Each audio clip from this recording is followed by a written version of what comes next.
It's been 20 years since the release of Spielberg's classic dinosaur romping adventure. At the time, it was a hallmark of special effects, expertly blending practical animatronics with computer-generated images. We were, in a word, wowed.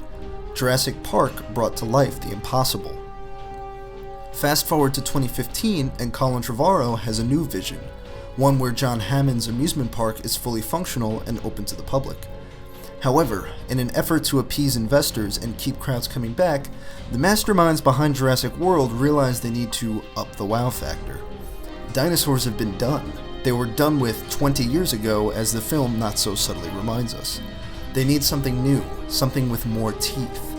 Jurassic World was in a position to make us drop our jaws again and experience a new terror, a new excitement, and a new spectacle. Instead, it fails. Jurassic World is at its best when it's convincing me that the park actually exists. The camera soars around the tropical island, dropping in on T-Rex paddocks, SeaWorld-inspired arenas, and a visitor's center that feels alive, detailed, and realistic. The audience's reaction to watching a mosasaurus eat its breakfast is palpable and exciting. Just the concept of a baby dinosaur petting zoo or gyroscope safari tours is enough to instill a tinge of childhood wonder and wanting. Even the idea that the park would seek to create a genetically modified dinosaur as a new attraction isn't far-fetched, and the film managed to get me to believe that raptors could be trained while still being dangerous. Chris Pratt fits the role of rugged dinosaur wrangler Owen Grady, and Bryce Dallas Howard does an okay job as a park executive and ignorant Aunt Claire. The chemistry between these two doesn't always work, but is still better than the tough love relationship between brothers Zach and Gray.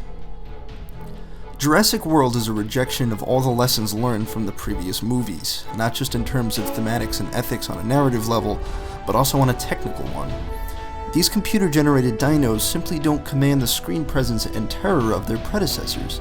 They lack weight, have unrealistic movements, and don't mesh with their environment. They're also introduced without tension. The film cannot build a single moment of suspense, even though all the story beats are properly in place. There's no rippling glass of water, no distant bone-chilling roar, and no fear that any of these characters are ever actually in danger. Once the genetically modified I-Rex inevitably escapes, the film becomes one gratuitous bland action scene after another, climaxing with a mess of CG dinos and the most groan-inducing resolution. This isn't to say I wanted Jurassic World to retread completely what made Jurassic Park work, but it should have innovated and found new ways to surprise the audience, building and even breaking the rules that have been established over the course of 3 movies.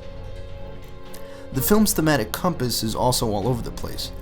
It can never decide if it wants to be a cautionary tale about running a zoo, a lesson about the illusion of ever being in control, a comment on genetics, or an exposition on parental neglect. The original film was so pointed in its tale, blending relevant moral questions about humanity and technology, then backing it up with real monsters and thrilling action sequences that were properly built up. The backbone of Jurassic World's much-touted effort to up the wow factor in order to draw kids away from their phones and back into a world of tangible awe and terror is broken by its inability to produce real dinosaurs and real scares. The fact that the movie is so self-referential and aware about the role it has to play in following up the original, both narratively and in the meta, makes the failures of the movie even more exaggerated. Jurassic World will never escape comparisons to the original movie because it so forcefully reminds us of its predecessor at almost every turn. Instead of living up to the terror established back in 1993, we get what equates to a big-budget sci-fi original movie that fails to quicken your pulse. It's predictable, unimaginative, and sometimes downright dumb. Jurassic World is a fine summer distraction that certainly has an entertainment factor when you watch it with friends, but it's a missed opportunity to do what the movie kept promising its characters and the audience: make us say wow. For more news, reviews, discussion, and more on all things nerd, keep it right here at Nerdy Inc.